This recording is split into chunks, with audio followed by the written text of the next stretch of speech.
Word pick of the day. Hi, I'm Teacher Carla. I'll teach you English in Bisaya way. Our word pick of the day is formidable.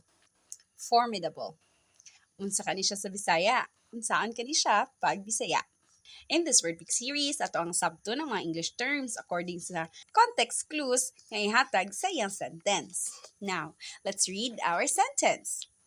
Teaching a large class with limited resources was a formidable challenge.